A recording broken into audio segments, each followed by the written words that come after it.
Hi YouTube, this is Joe Calton with Calton Cutlery. You can find me on the web, caltoncutlery.com. So today, I've got a question for y'all. I sold a slip joint to a fella, can't remember where he's at, and we were having a discussion about the half stop on it. Now I want to say that the knife I sold him was pretty close to this one right here. It's a two-bladed slip joint. You know, you got a large blade and then you've got a small blade, and the reason I kept this one because I didn't really like the action, and so this went into my pocket and I carried it for, I don't know, maybe a month or so, something like that. Really enjoyed it, and then you know, just didn't carry it anymore. Something else went into the pocket. But anyway, this knife right here does not have, well, it's got what I call a soft half stop on it. Okay, you can really see it there in the small blade. Let's see if, yeah, okay, so in the open position the back spring is flush, okay, and then in the closed position the back spring is flush. In the middle position the back spring is proud, and you can see that it's kind of got it's got a soft half stop is what I've been calling it, or at least that's what I decided to call it this morning when I was typing the email. You know, a regular half stop is not going to have that soft part right there. I mean, it's a definite, it's closed, snap, it snaps half, snap, it snaps open, right? Whereas this one kind of, like I said, it's a soft portion, and it's basically you build the knife like you would a knife that doesn't have a half stop, and then you just grind a little flat on the very end of the tang, and that's what creates that kind of a soft one. All right, now I can understand the reasoning behind a half stop. Okay, now, well, first of all, the two factory knives that I have that have half stops are this old Charade Cut Company, and I'm not sure if it's a really old one or just been one that's been abused quite a bit, but it does have a pretty definite half stop, and the back springs are, you know, pretty close to flush in all three positions. All right, now I understand. And then the other one that I have is my Victorinox Tinker.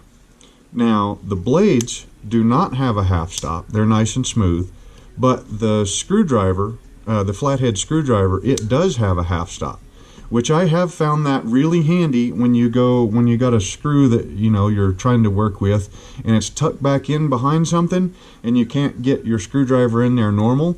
You can put this to that half stop, get back there, and then work it that way. Okay, the only thing you have to worry about is that now, instead of having a twisting force like this on that screwdriver, now you have one that's way out here. Okay, so be very careful when you do that. If you're lucky, the screwdriver will slip out of the screw head.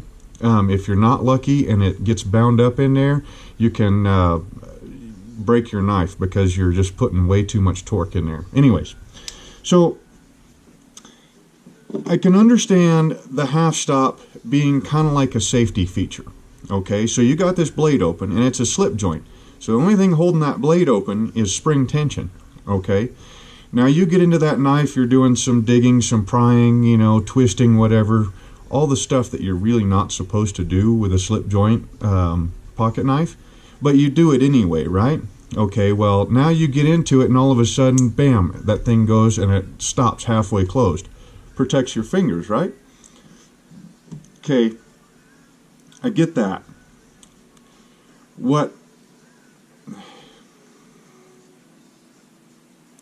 The two things that I don't like about the half stops, okay, are, one, it's distracting to me. Okay, I go to open this knife, you know, and feeling that half stop in there, it's kind of distracting. If you use your fingernails, to me it's kind of rough on the fingernails because you get it halfway open and then there's that jarring stop where you're not really expecting it. And then once you get it all the way open, by then, you know, your fingernail's usually almost out of there anyway. Okay, The biggest thing that I'm starting not to like about half stops is something, and I don't even know if these guys that are doing it, if they're realizing they're doing it, or if it just became a habit, and now but I've been seeing it pop up more and more on my Instagram feed, on YouTube, you know, looking at Slipjoint videos, guys when they're posting their slip joints on Facebook, you know, saying, hey, I just made this slip joint, you know, advertisements, or just showing off and everything. But that is the way they're closing it. They're starting to rely on that half stop, and that scares me. I mean, it really does. Okay, so, you know, I was always taught when I was a kid, my grandfather, you know, he carried a slip joint pocket knife. I still have it around here somewhere or other. But he said, you open it up, you use it, then when you go to close it, before you get that blade moving in the closed positions, you get your fingers the hell out of the way. Okay? Because if you leave your knife sharp and you're putting a part of your body in the path of where that blade's going to go on, and it's under spring tension. Okay? So when you get that blade moving closed, you make sure your fingers are out of the way before that blade starts closing. Okay? Kind of like when somebody taught you how to shoot, right? They told you, do not put your finger on the trigger until you're ready for that gun to go off. All right? Same thing. Okay? So you go to close that thing, you pinch it like this, and then with the back of your other hand, you start it closed, and then finish it. Okay? Fingers are out of the way all the way.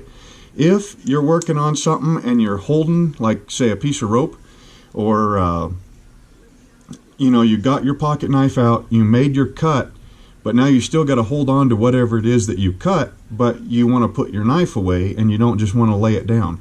Well, at that point, then, you know, usually you take and you put the back of the blade on the back of your, you know, the leg of your jeans, and close it like that. Or on a table, or you know, something like that. But you're always pinching that knife from the sides and then closing it. Okay, what I've been seeing lately is, and I really don't even want to do it. I mean, this knife right here is pretty dull. Okay, it's one that I was making, and I screwed up on it, so I never did finish it. Okay, but I'm seeing guys that are holding the knife like this, and then with their thumb they start that blade closed, and then once it's in the half stop, then they shift their grips and then they close it. Okay? Or they're doing the same thing with their index finger, and they're relying on that half stop to hold that blade, to stop that blade before it cuts their fingers. Now, if you watch this, every time I see that, yes, this one, so far, the half stop has not failed, and it has always, you know, come to the halfway position and stopped. But look at that blade, how it wants to keep going. Now there should be, as it comes closed, it'll hit that stop and it'll want to keep going a little bit, right? Okay, well, I mean, that's just kind of the nature of the game. You got pretty good spring tension on this thing. It wants to keep going. And that half stop is stopping it. Well, what happens if you, I mean, I've never tested it. What happens if you over oil it? Or, you know, you get fish guts that are really slimy and slick up in there, and it doesn't stop it. Okay, that's what I brought out SpongeBob and some carrots with here. Now, I just showed you this knife is dull, right? Okay, I mean, it's a thinly ground knife, so it'll still cut, but it's dull. Now let's take that, and let's kind of get it balanced all up here, right?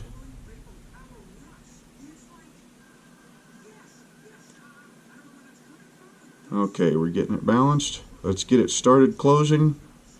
Started closing. That. Now granted, that's a carrot, but that's a really dull knife too. I mean, you just saw me running over the palm of my hand and it didn't cut me. So that right there is just geometry, and it took it almost completely the rest of the way through that baby carrot. You want that to happen to your finger? So I don't know. I mean, I understand that's kind of the thing in custom pocket knives, is everybody wants that half stop, but I don't know that I really like it. I mean, it seems to me like it was a safety feature that is now getting to be abused and is causing unsafe behavior with it. And I don't know that I like that. Now, honestly, you know, I'm a custom maker, and right now I haven't decided whether I like the half stops on knives I make, or whether I don't like them, or whether I like that soft stop. You know, that soft stop, it's not really secure. So, no, it's not. It's not as positive as a normal half stop. So that was the idea when I made the soft half stop, was that it would be something that would catch, you know, if you got into a bind, but you wouldn't start relying on it like some of these guys in the videos have been. So I don't know. And you know, the whole smoothness thing. This is a nice case, 2-blade large trapper that I picked up 15 years ago or so to I was doing a lot of whittling at the time, and so that's what I picked this one up for. But you know, it doesn't have the half stop, and you know, it's nice and smooth to close, nice and smooth to open. You know, it doesn't have that jarring spot in there. You know, and I never really had this one want to close on me, you know, to where a half stop would have saved my fingers or anything. So anyway, so yeah, that was kind of the whole point of this video, was just to get you thinking about the half stop. And then let me know, do you like the half stop? Do you not like the half stop? Does that, you know, that thing where guys are putting their hand in the blade path and then getting the blade started and then relying on that half stop to not cut their fingers and then closing it? You know, does that freak you out like it freaks me out? I mean, am I overreacting to it or what? Anyway, so let me know. Maybe you can help me decide if I'm gonna keep doing half stops on some of them, the soft half stop, or you know, the no half stop at all. This is Joe Calton with Calton Cutlery. You can find me on the web, caltoncutlery.com. Hope you enjoyed the video, and we will see you next time.